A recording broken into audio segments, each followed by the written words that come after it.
Dean Curry here, Fantasy Football, RSVP. Let's go to Waiver Wire number 11. Interesting day today. A lot of overtones going on, different things going on. Crazy day in fantasy football as usual.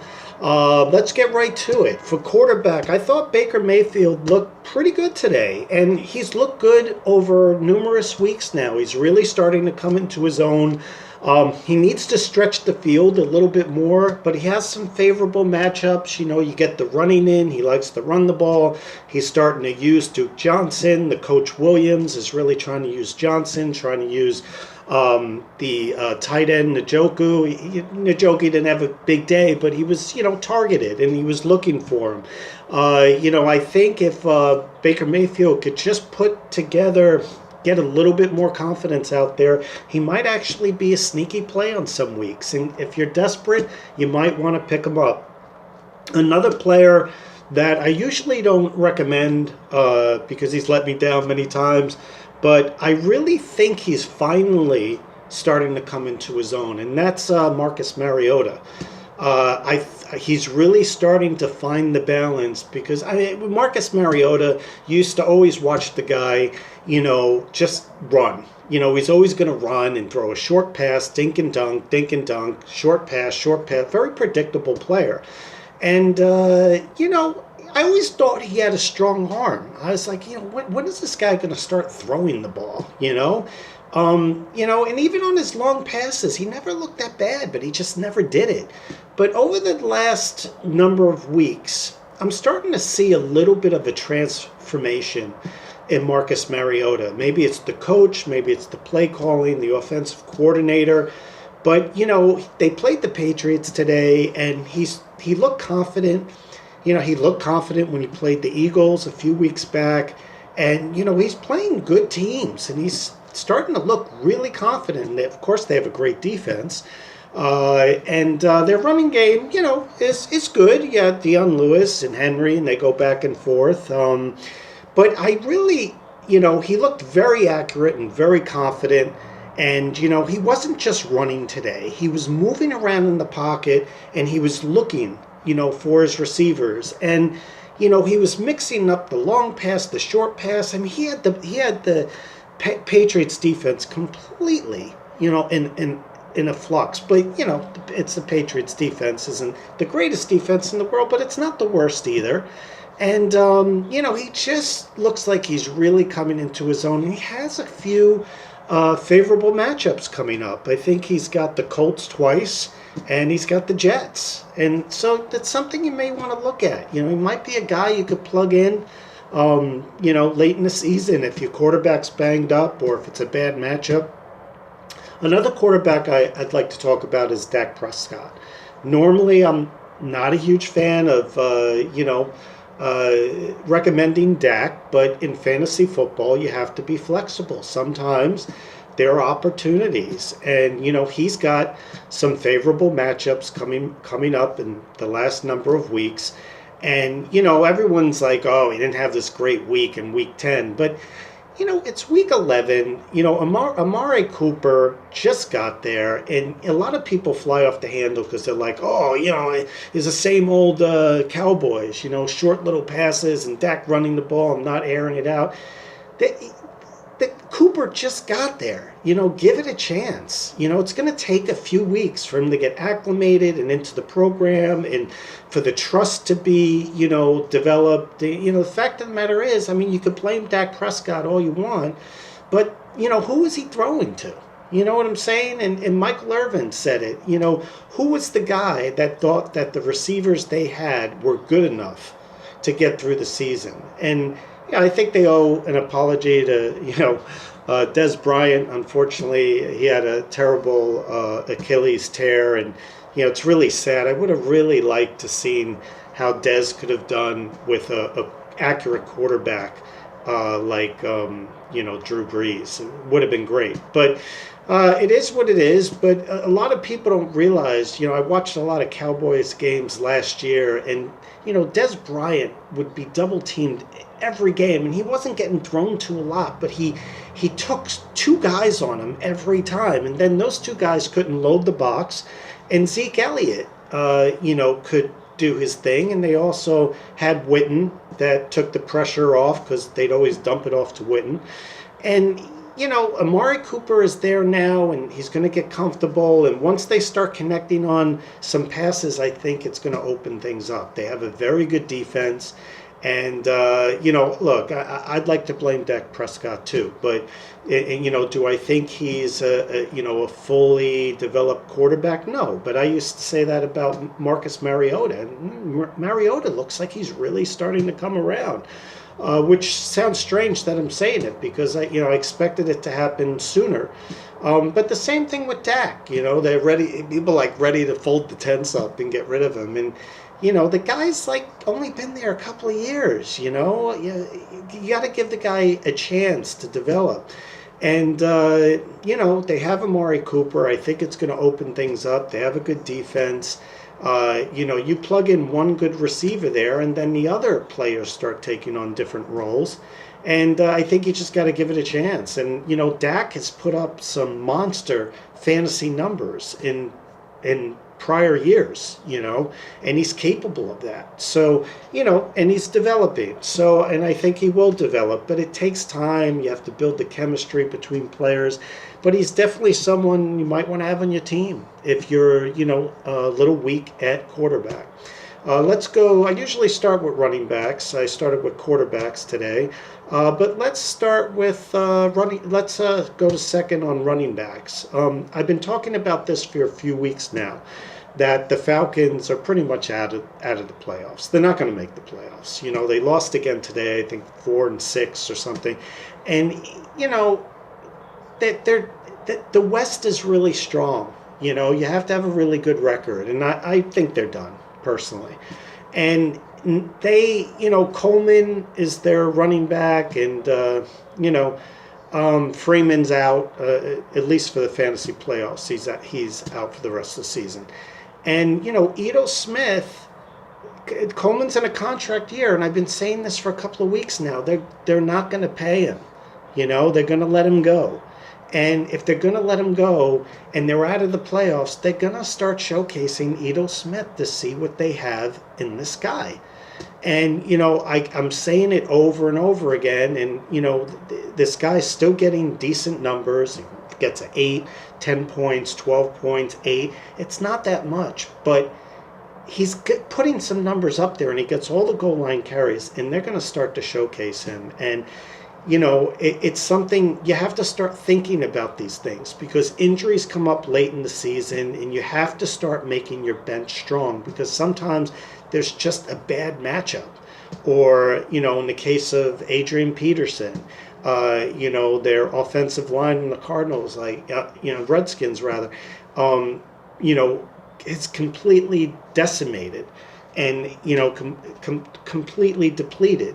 And, you can't really play Adrian Peterson now because he has no one blocking for him. I don't even know how many yards he put up today, maybe 25 yards or something. It was a very low number. And, it was to be expected. And I had people asking me about Adrian Peterson, and I was telling everyone, don't play him. Don't play him. That offensive line is, just injured, and he can't do it himself. So Ito Smith, I think, is a great, pick, someone you could think of for the future. Someone else you might also want to look at is Rashad Penny. I know they have Chris Carson, but, this guy gets injured going to the water fountain.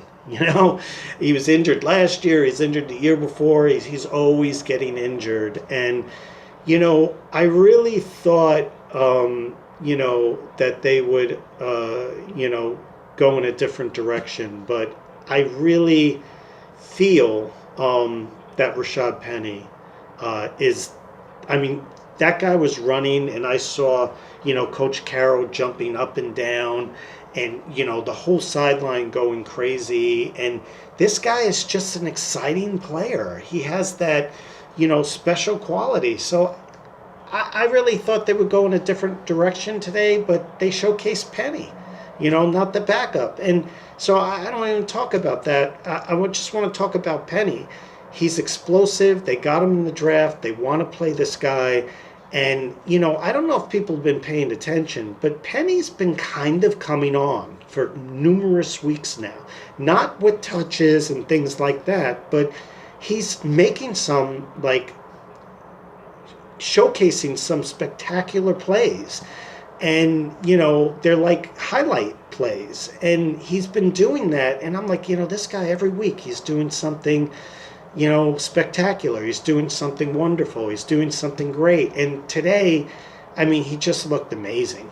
I think, and you got to start, thinking about, who they're going to showcase going forward. And I don't think it's going to be Carson. I really don't think so. Or the back. I think it's going to be Penny. And, he's just big and he's strong and he could just move out there. And they picked him up in the draft. And you have to start thinking about not just this year. You have to start thinking about next year. And I think, for Carroll's been trying to find a feature back ever since Beast Mode left. And I really think this is the guy. I'm watching this guy and I'm watching them go crazy on the sideline, the coaches, when he was doing well. And I'm like, wow, you have to notice things like that. You have to think outside the box. You can't just pay attention to analytics. And, I'm always on here and I have my podcast and YouTube channel and, all these different things. And now our website, Fantasy Football RSVP, we just launched it and we're on like 8 radio stations. And, I'm always talking about these things, but I also listen to other people, get some ideas and perspective. Lots of people have good views. And, one thing I notice when I listen to people, and there's a lot of good things I hear, but one thing I notice is people get way too caught up in analytics. And, I'm an analytics guy because I think, I'm kind of a mathematics, person. I think mathematically, and it's just the way my mind processes. But in fantasy football, you have to think outside the box. You can't just rely on analytics. You have to think about feeling, and you have to think about instincts and what seems right. And you can't forget about that because, I see people get so caught up in analytics in fantasy football and it backfires because they go too far into like this defense and, this team only plays like this way at home and, this one has this many long throws versus short throws. And people, some of that stuff is good, but a lot of it is instinctual. I was watching the sidelines of, Carroll and the coaches going crazy every time Rashad Penny did something amazing. And you know what I saw? I said, they like this guy. They want to showcase this guy. I don't see them doing that when Carson scores. They get excited, not frowning or getting upset, but they were going nuts. And I'm like, they absolutely love this guy. And to me, that's like a sign. That's thinking outside the box. I'm trying to get inside the coach's head. I'm like, they're getting that excited, jumping up and down. They want to showcase this guy. So I think that's going to be something moving forward. Okay, let's go to Green Bay. Valdez-Scantling. Held off on him a couple of weeks. Wanted to kind of wait and see. He's coming along. I didn't think he was worthy of being started. But now with Cobb and the injury, and, Cobb came out with something, again, thinking outside the box. And, he's talking about things feel weird this year. It just doesn't feel right.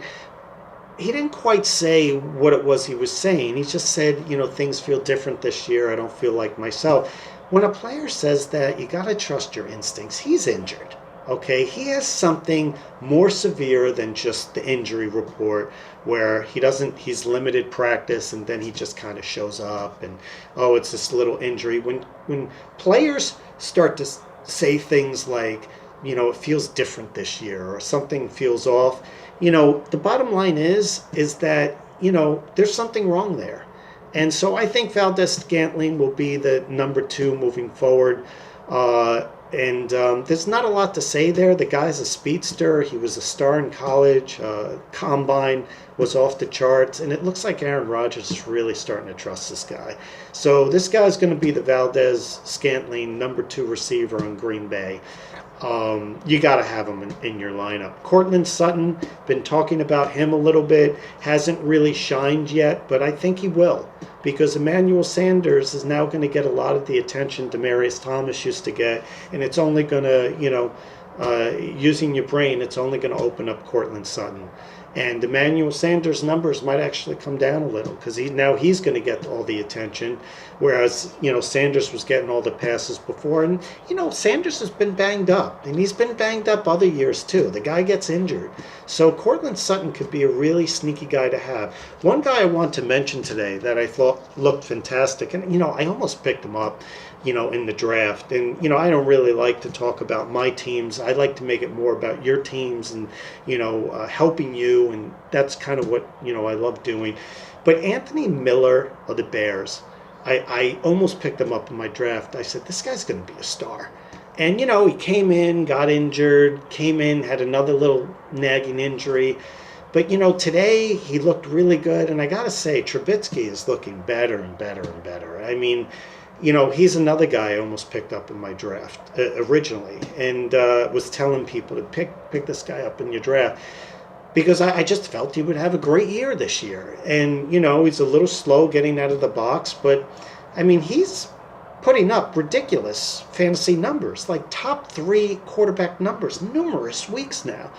And I think Anthony Miller is, someone that you should definitely focus on, because he seems to be the guy that is younger, and he's going to be healthy. And the guy runs great routes, fantastic speed, and he's not just got speed, he's got quickness. And I think you should focus on getting him onto your team, because he had a big game, and I'm not surprised. He's finally healthy and he's playing, and I was like, I knew this guy was going to be something to start the season. As far as tight ends, I've been talking about Austin Hooper, also for weeks now. If he's still available, I'm not sure if he is, but if he's still available, by all means, pick him up. Use your waiver wire pick. He had another big game. It isn't just what this guy does during the season, but it's what he does at the end of the season. It just seems that as the season progresses, he gets thrown to more. And even in the playoffs, which are not going to make the playoffs this year, but even in the playoffs, his numbers climb. And they develop that. He's just tough to tackle. The guy just runs over people, and he's extremely confident. And he seems like he's really coming on into his own. If he's available, pick him up. Jack Doyle didn't have a great game today, but again, you got to give it time. He's just getting back from injury, and they have to build up that trust again. And Ebron had a ridiculous day today. Touchdown after touchdown. But I think they're going to go with a 2-set receiver tight end, 2-set tight end, which not they're going to do. They've been doing it. But I think Doyle is really the guy Luck loves. And Ebron's doing well, and I think he's going to use them interchangeably. And I think they're going to do really well. As far as defenses, and I'm going to have another video a little longer for Waiver Wire 10. This is about a 20-minute video. I would go with the Arizona Cardinals. They looked really great today against Mahomes in Kansas City. And I was telling people this. I said, don't go to sleep on the Cardinals defense. In fact, I would probably say the Cardinals defense played the Chiefs better than anyone this year. They kind of held them in check, and they actually were in the game for a long time. Well into the fourth quarter, they still had a chance. And they really neutralized, they still had some, yards, and, Mahomes throwing the ball, and all these things going on. But, they pretty much held the Chiefs in check. And, the Cardinals play the Raiders next week, and I'm sure the Cardinals defense is available on your waiver wire.